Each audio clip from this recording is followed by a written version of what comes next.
imagine that we live in an age of reason. And the global warming alarm is dressed up as science, but it's not science. It's propaganda. There's no direct evidence which links 20th century global warming to anthropogenic greenhouse gases. We're just being told lies. That's what it comes down to. We can't say that CO2 will drive climate. It certainly never did in the past. If the CO2 increases in the atmosphere as a greenhouse gas, then the temperature will go up. But the ice core record shows exactly the opposite. So the fundamental assumption, the most fundamental assumption of the whole theory of climate change due to humans is shown to be wrong. The whole thing stinks. Man-made global warming is no longer just a theory about climate. It is the defining moral and political cause of our age. Campaigners say the time for debate is over. Any criticism, no matter how scientifically rigorous, is illegitimate, even worse, dangerous. But in this film, it will be shown that the Earth's climate is always changing, that there is nothing unusual about the current temperature, and that the scientific evidence does not support the notion that climate is driven by carbon dioxide, man-made or otherwise. Everywhere you are told that man-made climate change is proved beyond doubt. But you are being told lies.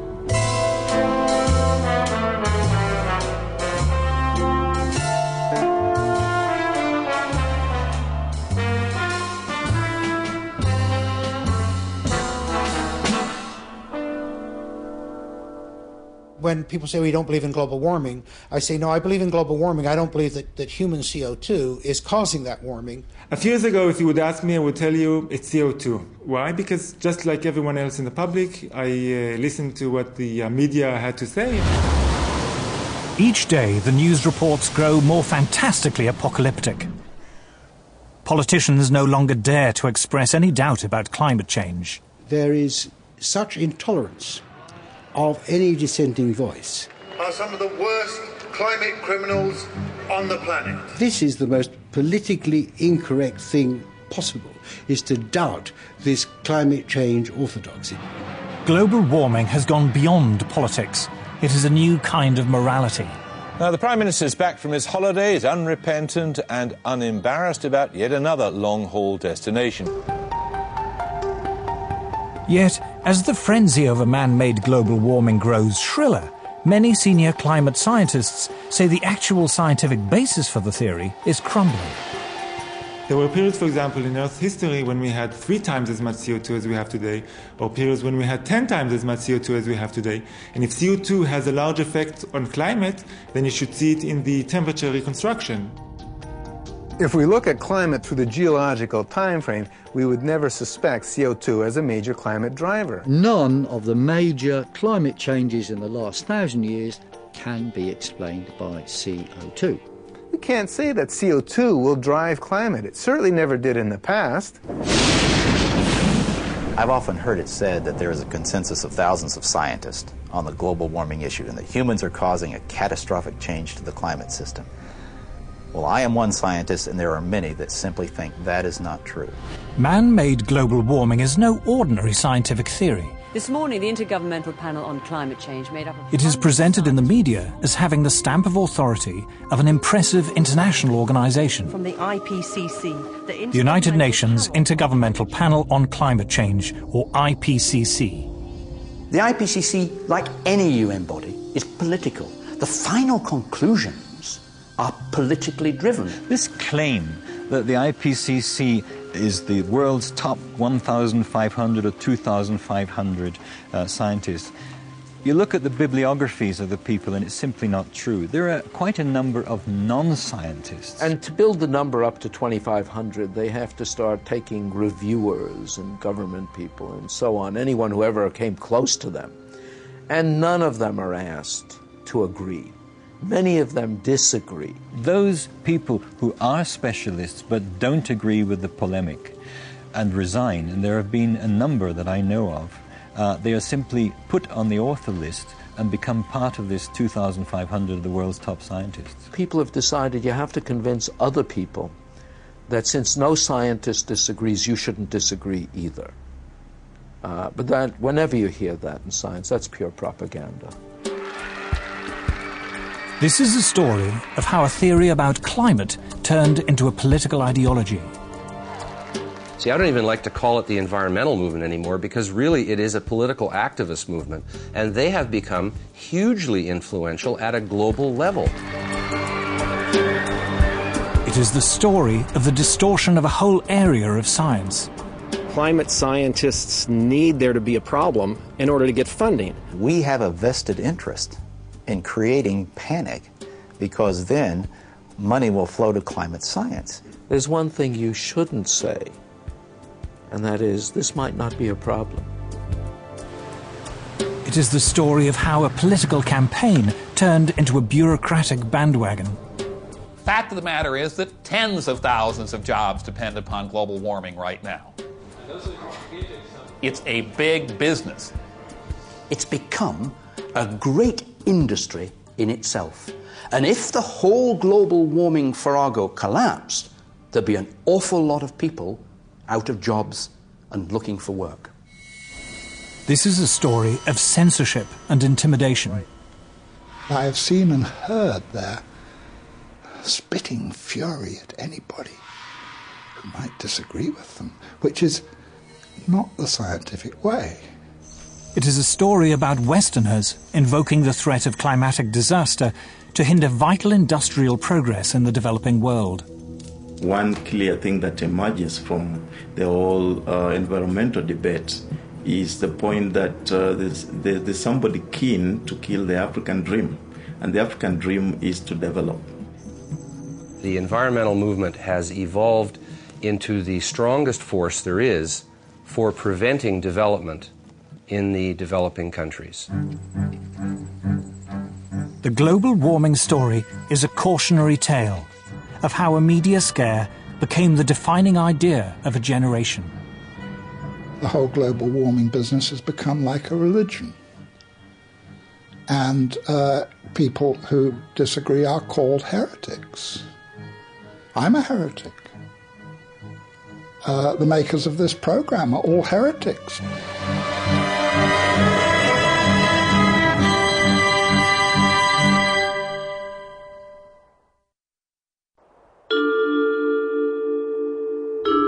In 2005, a House of Lords inquiry was set up to examine the scientific evidence of man-made global warming.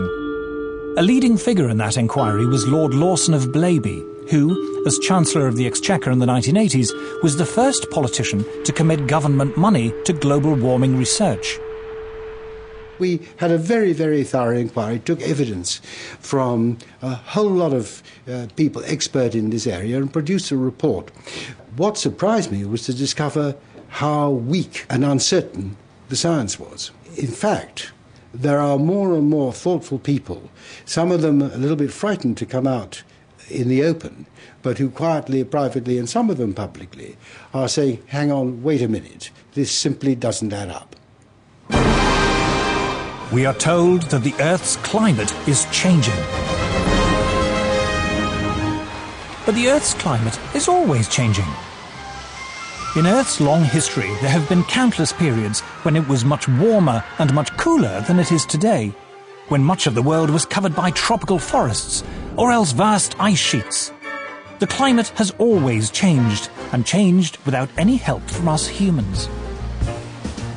We can trace the present warming trend back at least 200 years, to the end of a very cold period in Earth's history.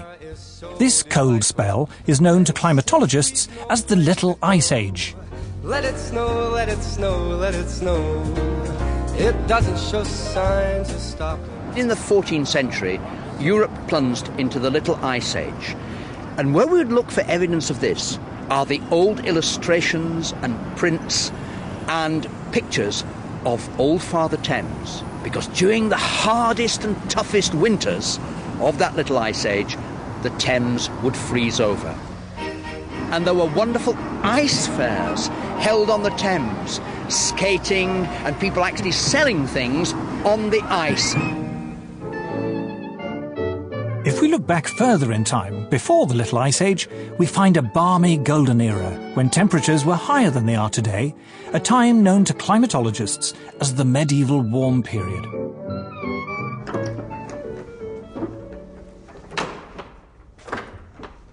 It's important that people know that climate enabled a quite different lifestyle in the medieval period. We have this view today that warming is going to have apocalyptic outcomes. In fact, wherever you describe this warm period, it appears to be associated with riches. We're having a heat wave. In Europe, this was the great age of the cathedral builders, a time when, according to Chaucer, vineyards flourished even in the north of England. All over the city of London, there are little memories of the vineyards that grew in the medieval warm period. So this was a wonderfully rich time. And this little church, in a sense, symbolizes it, because it comes from a period of great wealth. Going back in time further still, before the medieval warm period, we find more warm spells, including a very prolonged period during the Bronze Age, known to geologists as the Holocene maximum, when temperatures were significantly higher than they are now for more than 3 millennia. If we go back 8,000 years in the Holocene period, our current interglacial, it was much warmer than it is today. Now, the polar bears obviously survived that period. They're with us today. They are very adaptable, and these warm periods in the past, what we call hypsithermals, pose no problem for them. Climate variation in the past is clearly natural. So why do we think it's any different today? In the current alarm about global warming, the culprit is industrial society. Thanks to modern industry, luxuries once enjoyed exclusively by the rich are now available in abundance to ordinary people. Novel technologies have made life easier and richer. Modern transport and communications have made the world seem less foreign and distant. Industrial progress has changed our lives. But has it also changed the climate? According to the theory of man-made global warming, industrial growth should cause the temperature to rise. But does it? Anyone who goes around and says that carbon dioxide is responsible for most of the warming of the 20th century hasn't looked at the basic numbers. Industrial production in the early decades of the 20th century was still in its infancy, restricted to only a few countries, handicapped by war and economic depression. After the Second World War, things changed. Consumer goods like refrigerators and washing machines and TVs and cars began to be mass-produced for an international market. Historians call this global explosion of industrial activity the post-war economic boom. So how does the industrial story compare with the temperature record? Since the mid-19th century, the Earth's temperature has risen by just over 0.5 degrees Celsius. But this warming began long before cars and planes were even invented. What's more, most of the rise in temperature occurred before 1940, during a period when industrial production was relatively insignificant. After the Second World War, during the post-war economic boom, temperatures, in theory, should have shot up. But they didn't. They fell. Not for 1 or 2 years, but for 4 decades. In fact, paradoxically, it wasn't until the world economic recession in the 1970s that they stopped falling. CO2 began to increase exponentially in about 1940, but the temperature actually began to decrease 1940, continued till about 1975. So this is the opposite relation. When the CO2 is increasing rapidly, but yet the temperature is decreasing, then we cannot say that CO2 and the temperature go together. Temperature went up significantly up to 1940, when human production of CO2 was relatively low. And then in the post-war years, when industry and the whole economies of the world really got going, and human production of CO2 just soared, the global temperature was going down. In other words, the facts didn't fit the theory. Just at a time when, after the Second World War, industry was booming, carbon dioxide was increasing, and yet the Earth was getting cooler and starting off scares of a coming ice age. It made absolutely no sense. It still doesn't make sense. Why do we suppose that carbon dioxide is responsible for our changing climate? CO2 forms only a very small part of the Earth's atmosphere. In fact, we measure changes in the level of atmospheric CO2 in tens of parts per million. If you take CO2 as a percentage of all the gases in the atmosphere, the oxygen, the nitrogen, and argon, and so on, it's 0.054%. It's an incredibly small portion. And then, of course, you've got to take that portion that supposedly humans are adding, which is the focus of all the concern, and it gets even smaller. Although CO2 is a greenhouse gas, greenhouse gases themselves only form a small part of the atmosphere. What's more, CO2 is a relatively minor greenhouse gas. The atmosphere is made up of a multitude of gases. A small percentage of them we call greenhouse gases. And of that very small percentage of greenhouse gases, 95% of it is water vapor. It's the most important greenhouse gas. Water vapor is a greenhouse gas, by far the most important greenhouse gas. So is there any way of checking whether the recent warming was due to an increase in greenhouse gas? There is only one way to tell, and that is to look up in the sky, or a part of the sky known to scientists as the troposphere. If it's greenhouse warming, you get more warming in the middle of the troposphere, the first 10, 12 kilometers of the atmosphere, than you do at the surface. There are good theoretical reasons for that, having to do with how the greenhouse works. The greenhouse effect works like this. The sun sends its heat down to Earth. If it weren't for greenhouse gases, this solar radiation would bounce back into space, leaving the planet cold and uninhabitable. Greenhouse gas traps the escaping heat in the Earth's troposphere, a few miles above the surface. And it's here, according to the climate models, that the rate of warming should be highest, if it's greenhouse gas that's causing it. All the models, every one of them, calculates that the warming should be faster as you go up from the surface into the atmosphere. And in fact, the maximum warming over the equator should take place at an altitude of about 10 kilometers. A scientist largely responsible for measuring the temperature in the Earth's atmosphere is Professor John Christie. In 1991, he was awarded NASA's Medal for Exceptional Scientific Achievement, and in 1996 received a special award from the American Meteorological Society for fundamentally advancing our ability to monitor climate. He was a lead author on the UN's Intergovernmental Panel on Climate Change, or IPCC. There are two ways to take the temperature in the Earth's atmosphere: satellites and weather balloons. What we found consistently is that in a great part of the planet, that the bulk of the atmosphere is not warming as much as we see at the surface in this region. And that's a real head-scratcher for us, because the theory is pretty straightforward. And the theory says that if the surface warms, the upper atmosphere should warm rapidly. The rise in temperature of that part of the atmosphere is not very dramatic at all, and really does not match the theory that climate models are expressing at this point. One of the problems that is plaguing the models is that they predict that as you go up through the atmosphere, except in the polar regions, that the rate of warming increases. And it's quite clear from two data sets, not just satellite data, which everybody talks about, but from weather balloon data, that you don't see that effect. In fact, it looks like the surface temperatures are warming slightly more than the upper air temperatures. That's a big difference. That data gives you a handle on the fact that what you're seeing is warming that probably is not due to greenhouse gases. That is, the observations do not show an increase with altitude. In fact, most observations show a slight decrease in the rate of warming with altitude. So in a sense, you can say that the hypothesis of man-made global warming is falsified by the evidence. So the recent warming of the Earth happened in the wrong place and at the wrong time.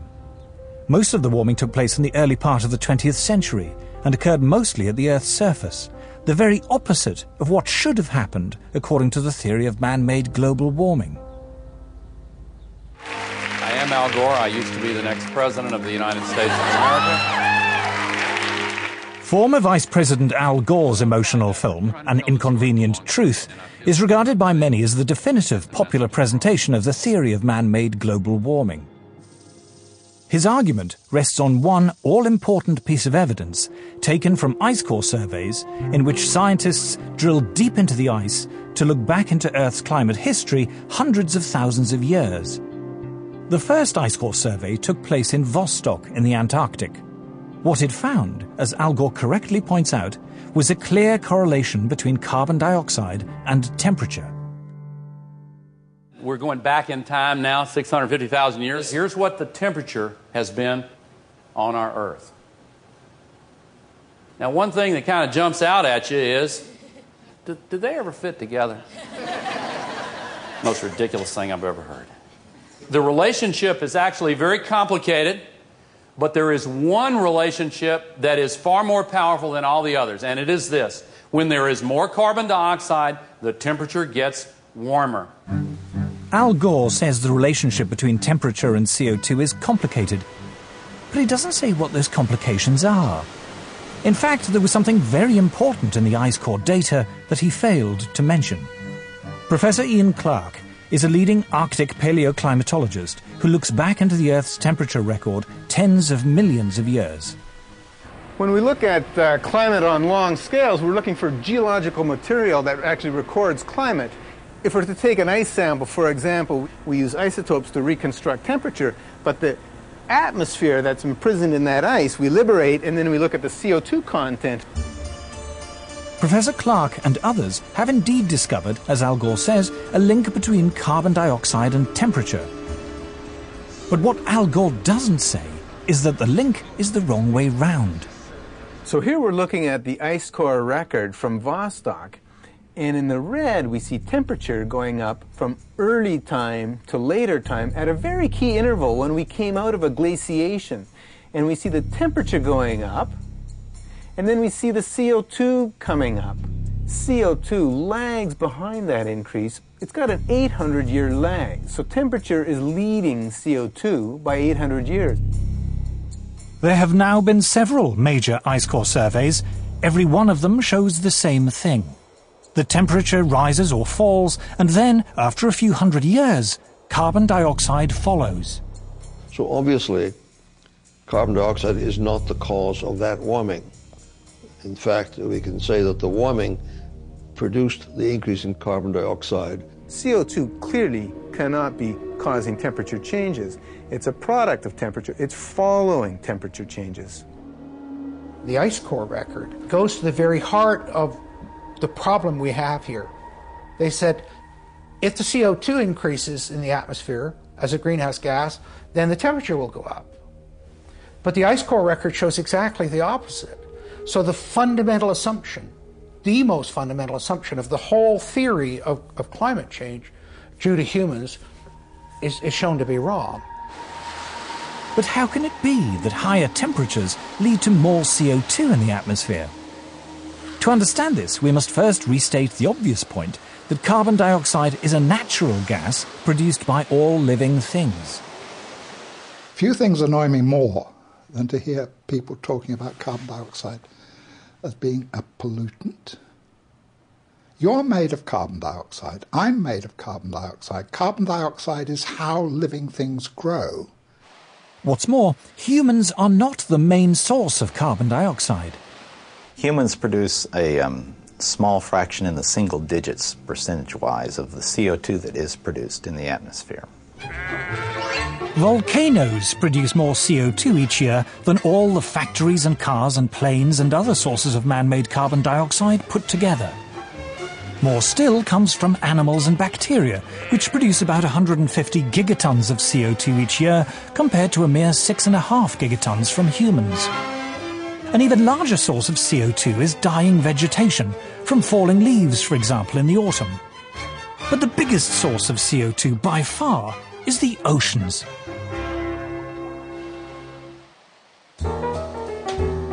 Carl Wunsch is Professor of Oceanography at MIT.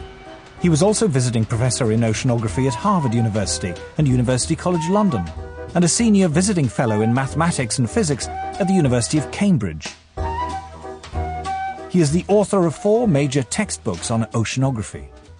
The ocean is the major reservoir into which carbon dioxide goes when it comes out of the atmosphere, or from which it is re-emitted to the atmosphere. If you heat the surface of the ocean, it tends to emit carbon dioxide.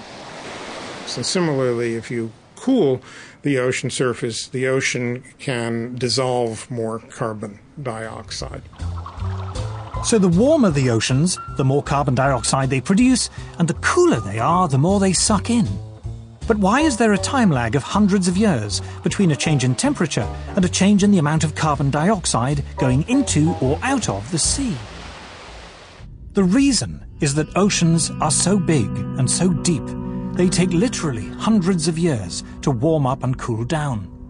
This time lag means the oceans have what scientists call a memory of temperature changes. The ocean has a memory of past events running out as far as 10,000 years. So, for example, if somebody says, "Oh, I'm seeing changes in the North Atlantic," this must mean that the climate system is changing. It may only mean that something happened in a remote part of the ocean decades or hundreds of years ago, whose effects are now beginning to show up in the North Atlantic. The current warming began long before people had cars or electric lights. In the past 150 years, the temperature has risen just over half a degree Celsius. But most of that rise occurred before 1940. Since that time, the temperature has fallen for 4 decades and risen for 3. There is no evidence at all from Earth's long climate history that carbon dioxide has ever determined global temperatures. But if CO2 doesn't drive Earth's climate, what does?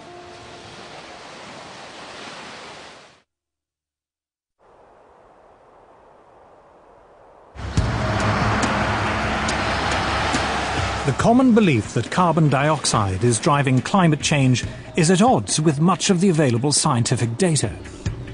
Data from weather balloons and satellites, from ice core surveys, and from the historical temperature records.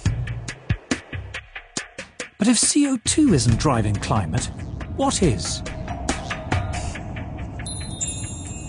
Isn't it bizarre to think that it's humans, when we're filling up our car, turning on our lights, that we're the ones controlling climate? Just look in the sky. Look at that massive thing, the sun. Even humans at our present 6.5 billion are minute relative to that. In the late 1980s, solar physicist Piers Corbyn decided to try a radically new way of forecasting the weather. Despite the huge resources of the official Met Office, Corbyn's new technique consistently produced more accurate results. He was hailed in the national press as a super weatherman. The secret of his success was the sun. The origin of our solar weather technique of long-range forecasting came originally from study of sunspots and a desire to predict those. And then I realised it was actually much more interesting to use the sun to predict the weather.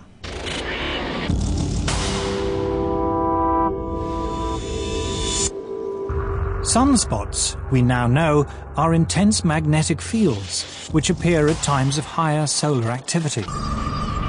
But for many hundreds of years, long before this was properly understood, astronomers around the world used to count the number of sunspots in the belief that more spots heralded warmer weather.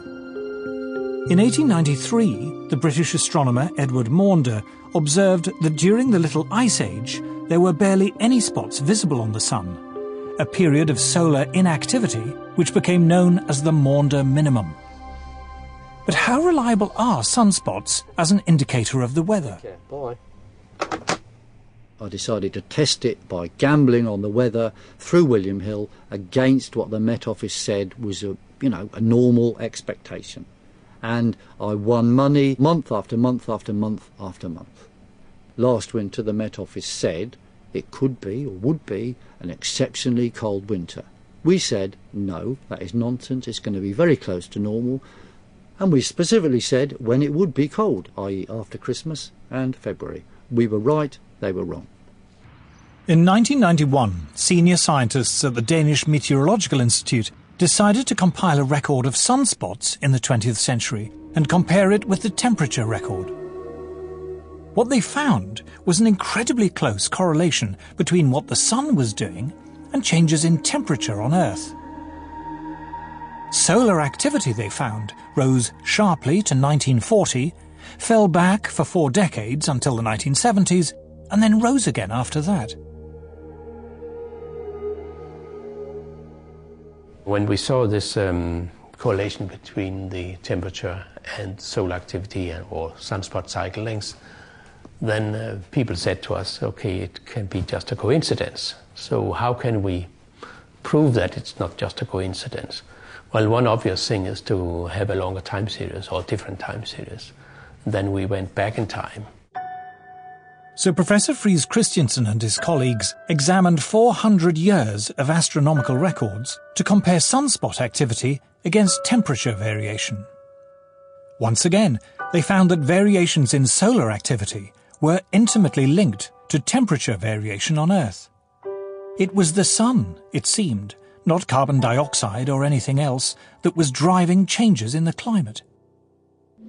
In a way, it's not surprising. The sun affects us directly, of course, when it sends down its heat. But we now know the sun also affects us indirectly through clouds. Clouds have a powerful cooling effect, but how are they formed? In the early 20th century, scientists discovered that the Earth was constantly being bombarded by subatomic particles. These particles, which they called cosmic rays, originated, it was believed, from exploding supernovae far beyond our solar system. When the particles coming down meet water vapor rising up from the sea, they form water droplets and make clouds. But when the sun is more active and the solar wind is strong, fewer particles get through and fewer clouds are formed.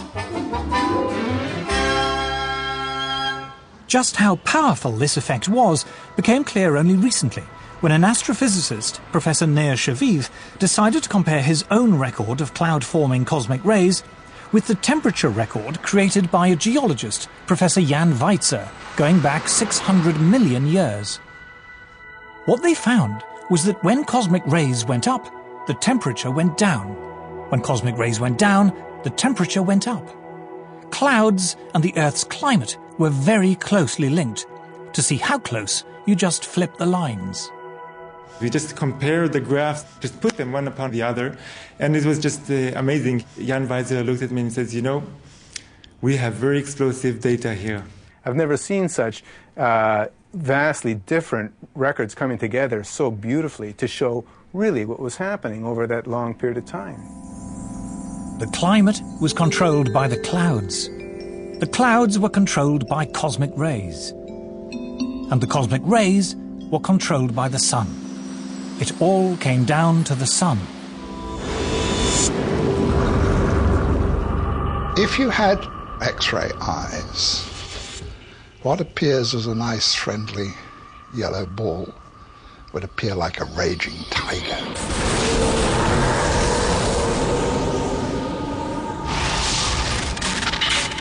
The sun is an incredibly violent beast, and it's throwing out great explosions and puffs of gas, an endless solar wind that's forever rushing past the Earth. We're, in a certain sense, inside the atmosphere of the sun. The intensity of its magnetic field more than doubled during the 20th century. In 2005, astrophysicists from Harvard University published the following graph in the official journal of the American Geophysical Union. The blue line represents temperature change in the Arctic over the past 100 years. And here is the rise in carbon dioxide over the same period.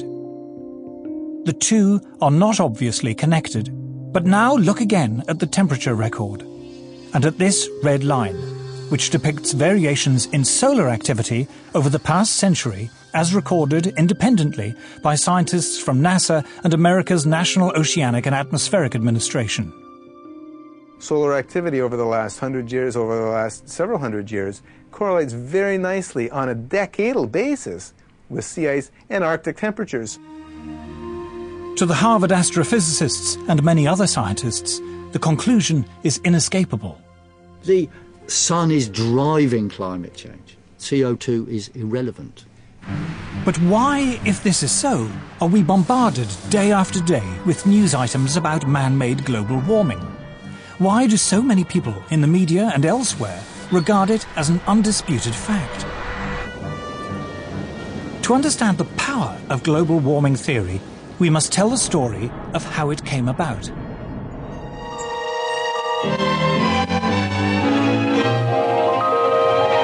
The weather satellite depicts a planet that grieves for its lost harvests in coming to the parched... Doom-laden predictions about climate change are not new. In 1974, the BBC warned us of impending disasters which might seem strangely familiar. Again and again, the newsreels have been showing us disasters of the weather. The American Midwest suffered its worst drought since the 1930s, and tornadoes were on the rampage.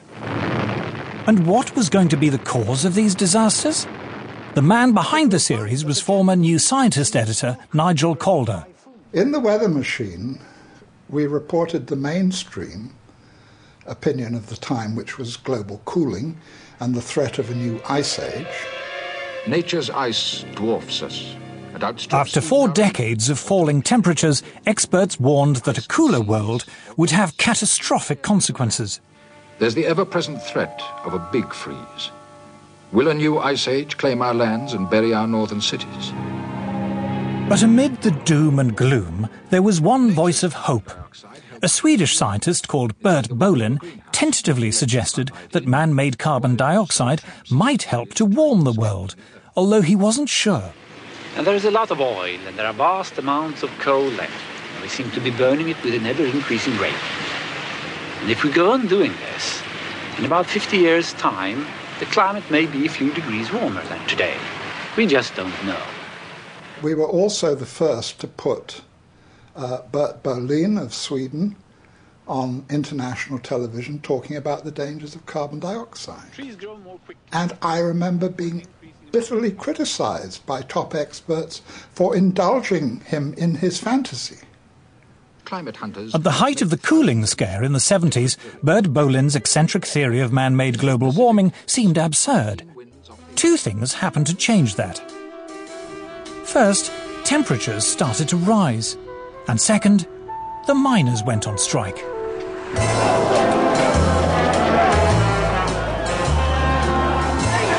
To Margaret Thatcher, energy was a political problem. In the early 70s, the oil crisis had plunged the world into recession, and the miners had brought down Ted Heath's Conservative government. Mrs. Thatcher was determined the same would not happen to her. She set out to break their power. What we have seen in this country is the emergence of an organized revolutionary minority who are prepared to exploit industrial disputes, but whose real aim is the breakdown of law and order and the destruction of democratic parliamentary government. The politicization of the subject started with Margaret Thatcher. She was very concerned always, I remember when I was Secretary of State for Energy, to promote nuclear power. Long before the issue of climate change came up, because she was concerned about energy security, and she didn't trust the Middle East, and she didn't trust the National Union of Mine Workers. So she didn't trust oil, and she didn't trust coal. So therefore she felt we really had to push ahead with nuclear power.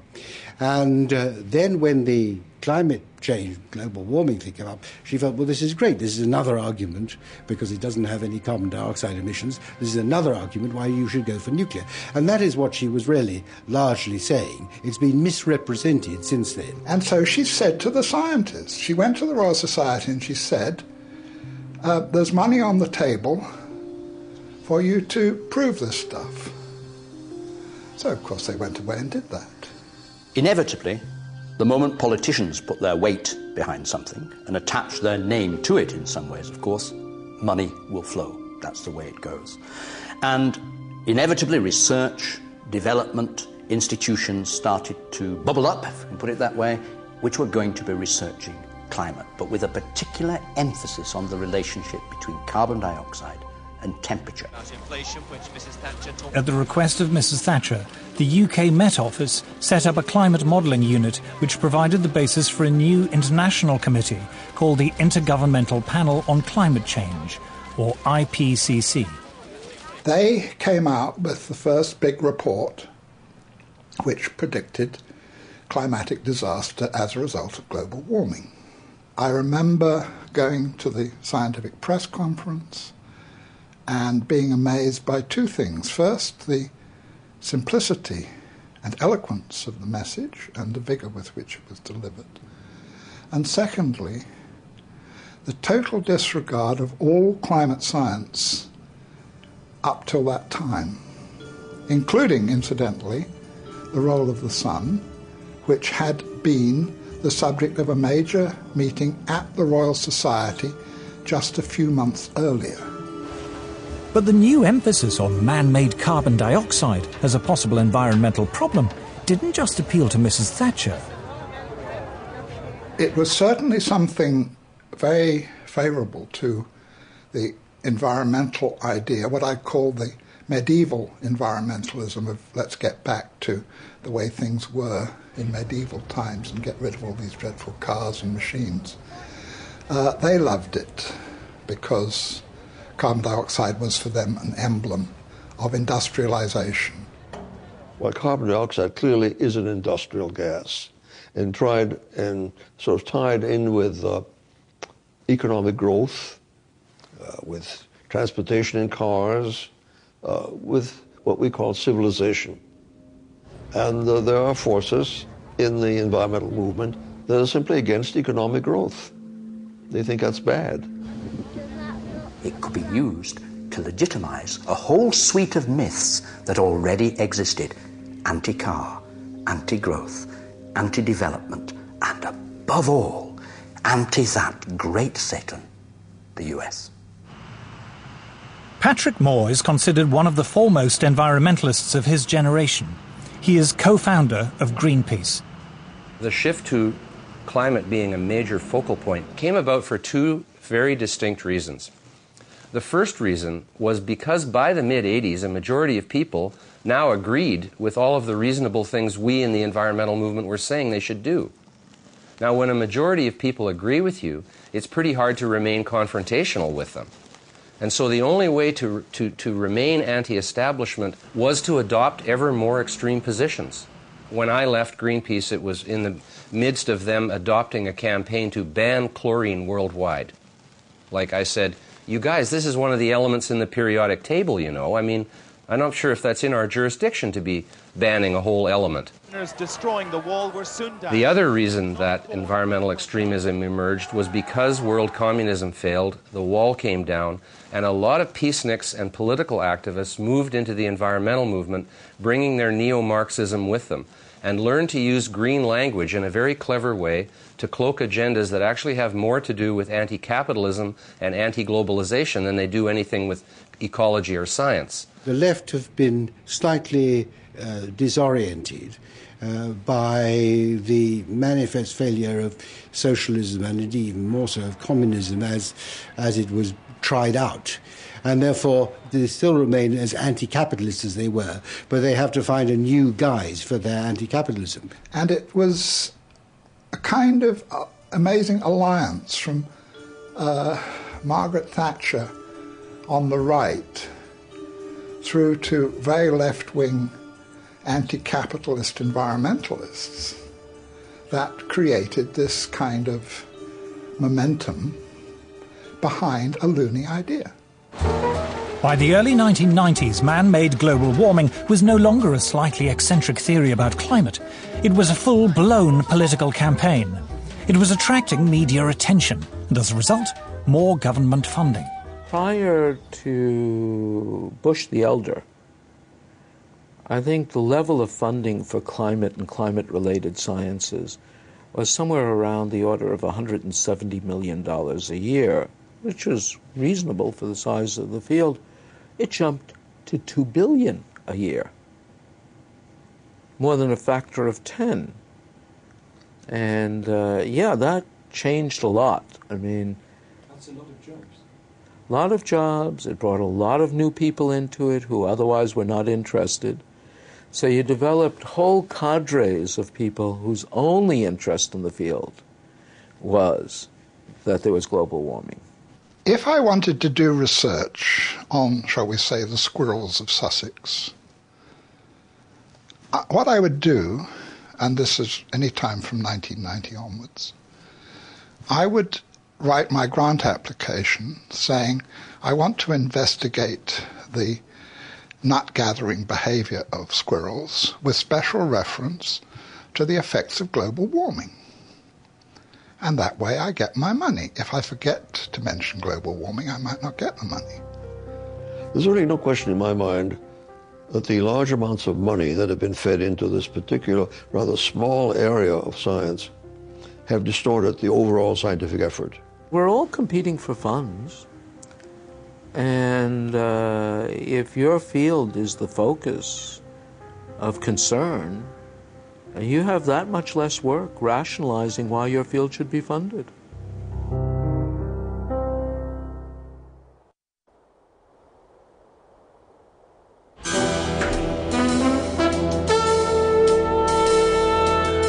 By the 1990s, tens of billions of dollars of government funding in the US, UK and elsewhere were being diverted into research relating to global warming. A large portion of those funds went into building computer models to forecast what the climate will be in the future. But how accurate are those models? Dr. Roy Spencer was Senior Scientist for Climate Studies at NASA's Marshall Space Flight Center. He has been awarded medals for exceptional scientific achievement from both NASA and the American Meteorological Society. Climate models are only as good as the assumptions that go into them, and they have hundreds of assumptions. All it takes is one assumption to be wrong for the forecast to be way off. Climate forecasts are not new, but in the past, scientists were more modest about their ability to predict the weather. Any attempt at forecasting changes of climate meets skepticism from the men who model the weather by computer. In making decisions which affect people, a bad prediction as to what the climate of the future will be can be far worse than none at all. I'm afraid that our understanding of the complex weather machine is not yet good enough to make a reliable statement of the future. All models assume that man-made CO2 is the main cause of climate change, rather than the sun or the clouds. The analogy I use is like my car is not running very well. So I'm going to ignore the engine, which is the sun, and I'm going to ignore the transmission, which is the water vapor, and I'm going to look at one nut on the right rear wheel, which is the human-produced CO2. It's that, the science is that bad. If you haven't understood the climate system, if you haven't understood all the components, the cosmic rays, the solar, the CO2, the water vapor, the clouds, and put it all together, if you haven't got all that, then your model isn't worth anything. The range of climate forecasts varies greatly. These variations are produced by subtly altering the assumptions upon which the models are based. The models are so complicated, you can often adjust them in such a way that they do something very exciting. I've worked with modelers, I've done modeling, and with a mathematical model and you tweak parameters, you can model anything. You can make it warmer, you can make it get colder by changing things. Since all the models assume that man-made CO2 causes warming, one obvious way to produce a more impressive forecast is to increase the amount of imagined man-made CO2 going into the atmosphere. we put an increase in carbon dioxide in them that is 1% per year. It's been 0.49% per year for the last 10 years, 0.42 for the 10 years before that, and 0.43 for the 10 years before that. So the models have twice as much greenhouse warming radiation going in them as is known to be happening. It shouldn't shock you that they predict more warming than is occurring. Models predict what the temperature might be in 50 or 100 years' time. It is one of their peculiar features that long-range climate forecasts are only proved wrong long after people have forgotten about them. As a result, there is a danger, according to Professor Carl Wunsch, that modelers will be less concerned in producing a forecast that is accurate than one that is interesting. Even within the scientific community, you see, it's a problem. If I run a complicated model and I do something to it, like melt a lot of ice into the ocean, and nothing happens, it's not likely to get printed. But if I run the same model and I adjust it in such a way that something dramatic happens to the ocean circulation, like the heat transport turns off, it will be published. People will say this is very exciting. It will even get picked up by the media. So there is a bias, there's a very powerful bias within the media and within the science community itself toward results which are dramatizable. The Earth freezes over. That's a much more interesting story than saying, well, you know, it fluctuates around. Sometimes the mass flux goes up by 10%, sometimes it goes down by 20%, but eventually it comes back. Well, you know, which would you do a story on? I mean, that's what it's about. To the untrained eye, computer models look impressive, and they give often wild speculation about the climate the appearance of rigorous science. They also provide an endless source of spectacular stories for the media. The thing that has amazed me as a lifelong journalist is how the most elementary principles of journalism seem to have been abandoned on this subject. In fact, the theory of man-made global warming has spawned an entirely new branch of journalism. You've got a whole new generation of reporters, environmental journalists. Now, if you're an environmental journalist, and if the global warming story goes in the trash can, so does your job. It really is that crude. And the reporting has to get more and more hysterical because there are still, fortunately, a few hardened news editors around who will say, you know, this is what you were saying 5 years ago. But now it's much, much worse. You know, there's going to be 10 feet of sea level rise by next Tuesday or something. They have to keep on getting shriller and shriller and shriller. It is now common in the media to lay the blame for every storm or hurricane on global warming. But is there any scientific basis for this? This is purely propaganda. Every textbook in meteorology is telling you the main source of weather disturbances is the temperature difference between the tropics and the pole. And we're told, in a warmer world, this difference will get less. Now that would tell you you'll have less storminess, you'll have less variability. But for some reason that isn't considered catastrophic. So you're told the opposite. News reports frequently argue that even a mild increase in global temperature could lead to a catastrophic melting of the polar ice caps. But what does Earth's climate history tell us? We happen to have temperature records of Greenland that go back thousands of years. Greenland has been much warmer. Just 1,000 years ago, Greenland was warmer than it is today, yet it didn't have a dramatic melting event. Even if we talk about something like permafrost, a great deal of the permafrost, that icy layer under the forests of Russia, for example, 7,000 or 8,000 years ago melted far more than we're having any evidence about it melting now. So in other words, this is a historical pattern again, but the world didn't come to a crunching halt because of it. Professor Siunishi Akasofu is head of the International Arctic Research Center in Alaska. The IARC is the world's leading Arctic research institute.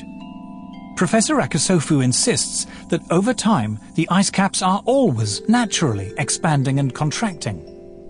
There are reports from time to time a big chunk of ice break away from the Antarctic continent. Those must have been happening all the time. But because now we have a satellite that can detect those, that's why they become the news. This data from NASA's meteorological satellites shows the huge natural expansion and contraction of the polar sea ice taking place in the 1990s. Practically all the TV programs that relate to global warming show big chunk of ice falling from the edge of the glaciers, but people forget that ice is always moving.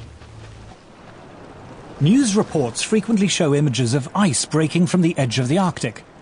What they don't say is that this is as ordinary an event in the Arctic as falling leaves on an English autumn day. They ask me, did you see ice falling from the edge of the glaciers? Yes. That's the spring breakup.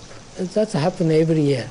Press come to us all the time, I want to see something that the greenhouse disaster. I say there's none. Alarming television programmes raise the fearful prospect of vast tidal waves flooding Britain. But what causes the sea level to change, and how fast does it happen? Sea level changes over the world in general are governed fundamentally by two factors. What we would call local factors, the relationship of the sea to the land, which often, by the way, is to do with the land rising or falling than anything to do with the sea. But if you're talking about what we call eustatic changes of sea, worldwide changes of sea, that's through the thermal expansion of the oceans, nothing to do with melting ice. And that's an enormously slow and long process. People say, oh, I see the ocean doing this last year. That means that something changed in the atmosphere last year. And this is not necessarily true at all. In fact, it's actually quite unlikely because it can take hundreds to thousands of years for the deep ocean to respond to forces and changes that are taking place at the surface. It is also suggested that even a mild rise in temperature will lead to the spread northward of deadly insect-borne tropical diseases like malaria. But is this true?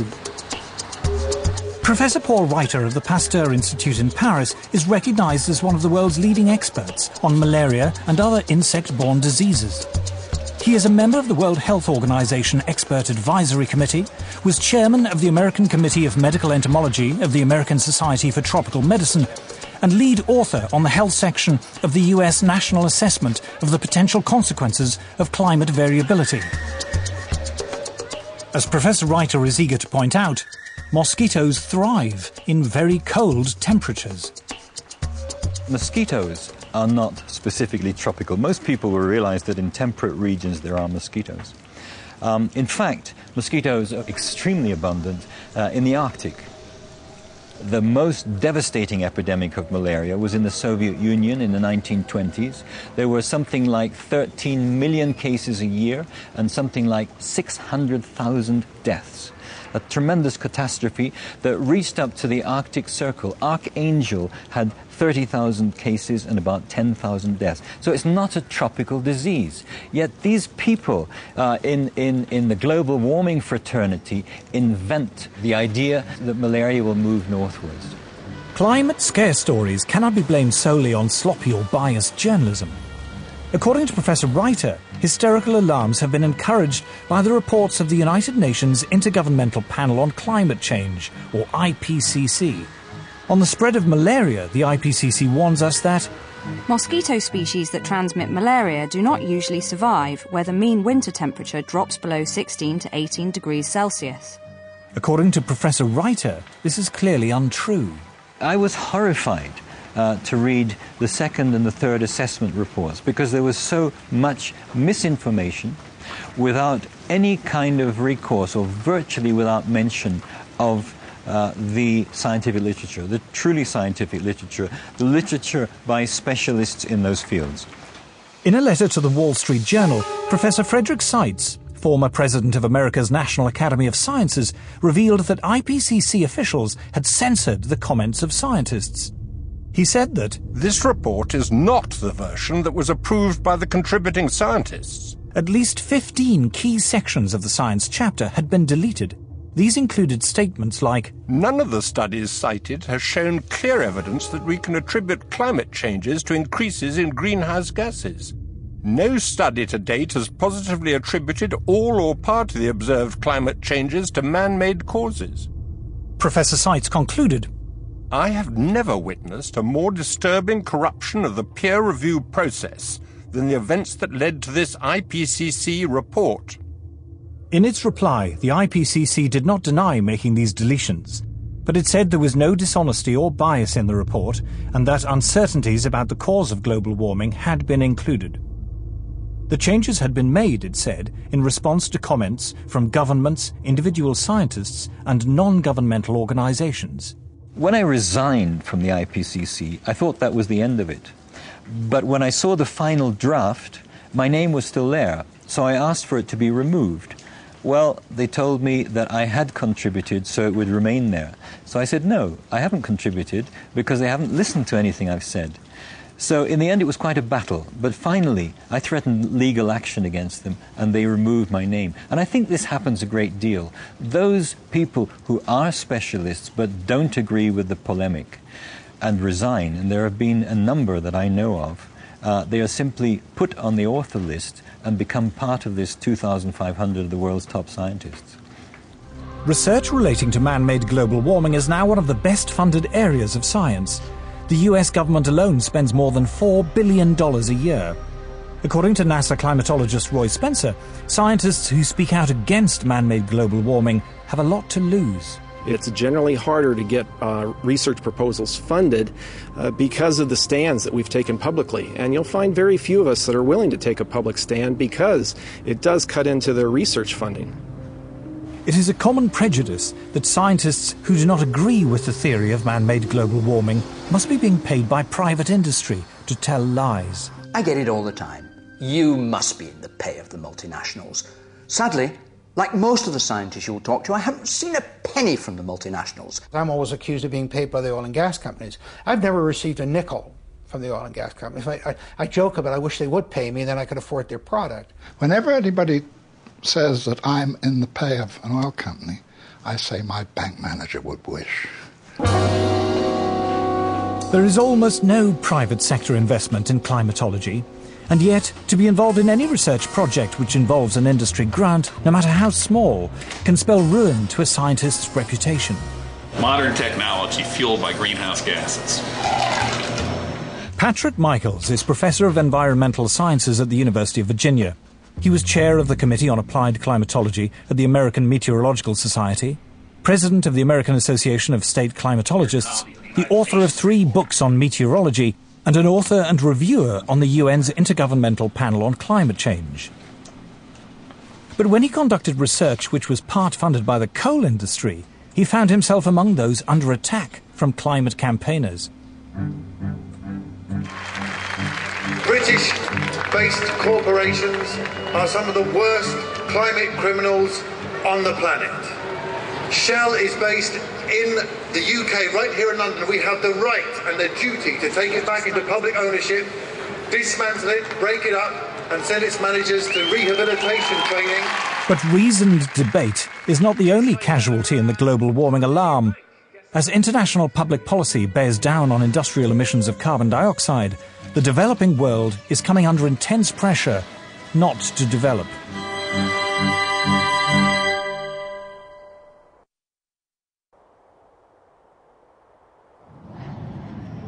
I'm no expert on climate change, I'm no scientist, and what I'm going to say next is a great big turn-off.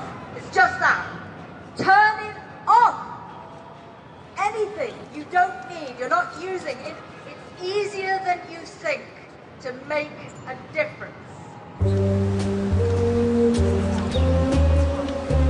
Delegates from around the world are flying into Nairobi for a conference sponsored by the UN to talk about global warming. Civil servants, professional NGO campaigners, carbon offset fund managers, environmental journalists and others will discuss every aspect of man-made climate change, from how to promote solar panels in Africa to the relationship between global warming and sexism. The conference lasts 10 days. The number of delegates exceeds 6,000. The billions of dollars invested in climate science means there is a huge constituency of people dependent upon those dollars.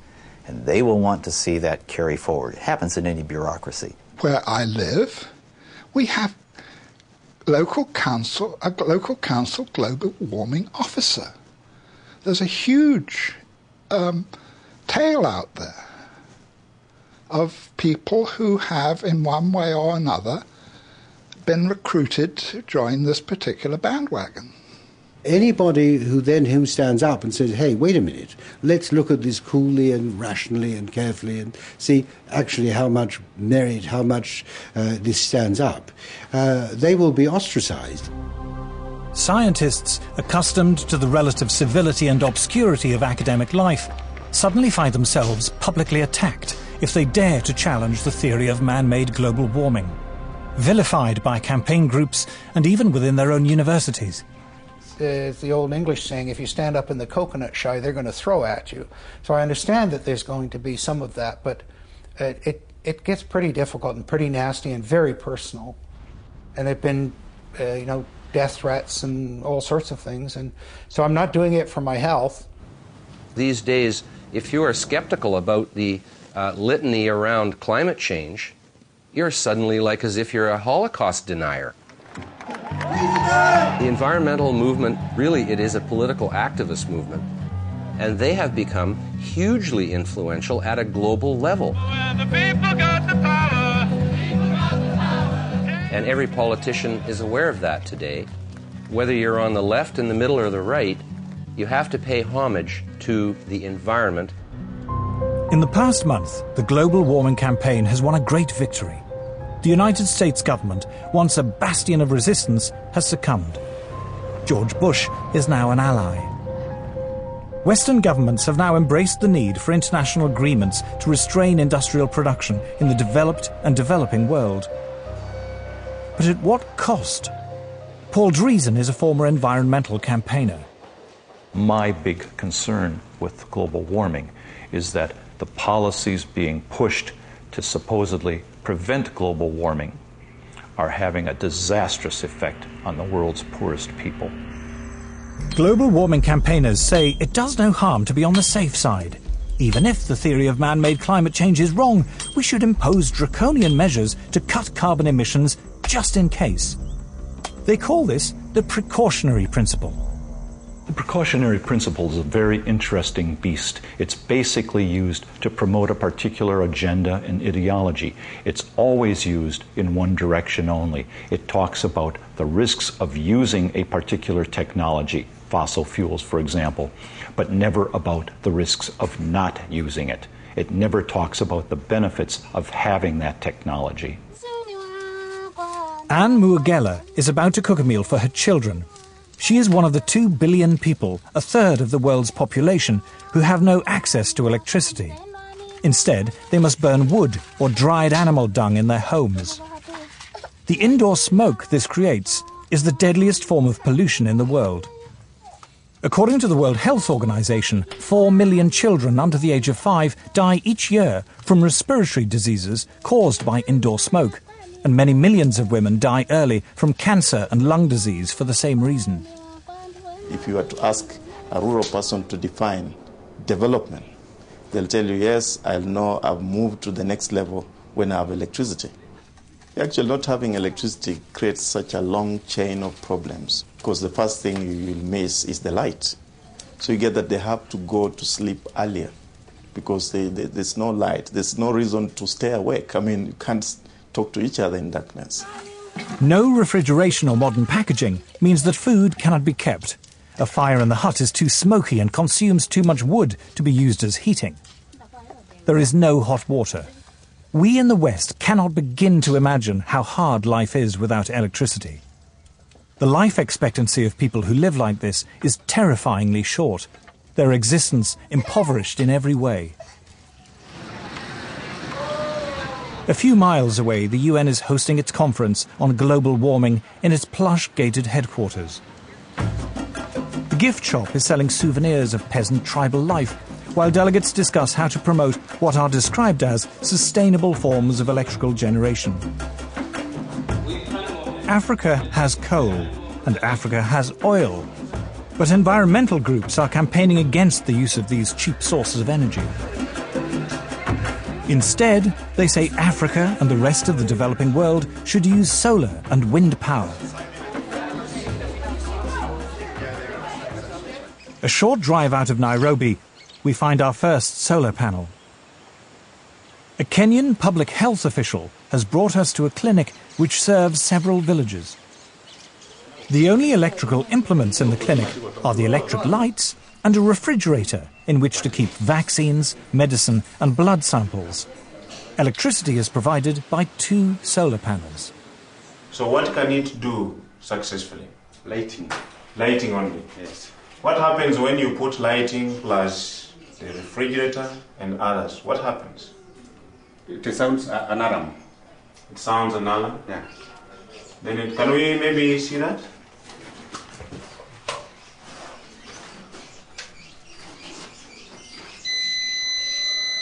The solar panels allow Dr. Samuel Mwangi to use either the lights or the refrigerator, but not both at the same time.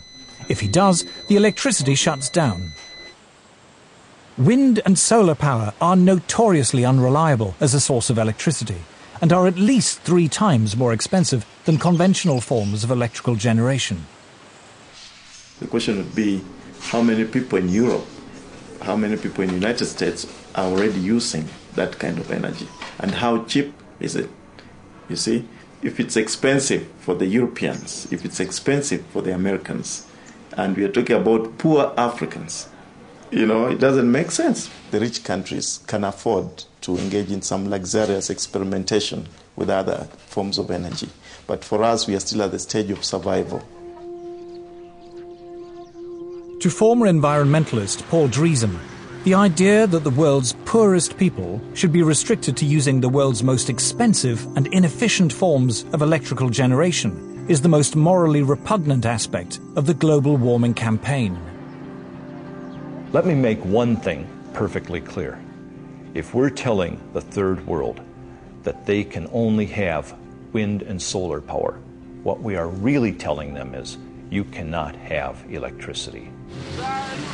The challenge we have when we meet Western environmentalists who say we must engage in use of solar panels and wind energy is how we can have Africa industrialized. Because I don't see how a solar panel is going to power a steel industry, how a solar panel is going to power maybe some railway train network. It might work maybe to power a small transistor radio. I think one of the most pernicious aspects of the modern environmental movement is this romanticization of peasant life and the idea that industrial societies are the destroyers of the world. One clear thing that emerges from the whole environmental debate is the point that there's somebody keen to kill the African dream, and the African dream is to develop. The environmental movement has evolved into the strongest force there is for preventing development in the developing countries. We are being told, don't touch your resource, don't touch your oil, don't touch your coal. That is suicide. I think it's legitimate for me to call them anti-human. Like, okay, you don't have to think humans are better than whales or better than owls or whatever if you don't want to, right? But surely it is not a good idea to think of humans as sort of being scum, that it's okay to have hundreds of millions of them go blind or die or whatever. I just can't relate to that. The theory of man-made global warming is now so firmly entrenched, the voices of opposition so effectively silenced, it seems invincible, untroubled by any contrary evidence, no matter how strong. The global warming alarm is now beyond reason. There will still be people who believe that this is the end of the world, particularly when you have, for example, the chief scientist of the UK telling people that by the end of the century, the only habitable place on the Earth will be the Antarctic. And humanity may survive thanks to some breeding couples who move to the Antarctic. I mean, this is hilarious. It would be hilarious, actually, if it weren't so sad.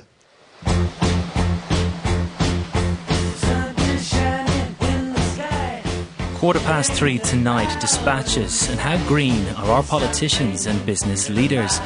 Next Monday night at 8, dispatches again, this time focusing on Prince Charles, independent monarch or meddling prince. Next tonight, Mammoth Movie, the beautiful tale of a fateful love affair, the English Patient.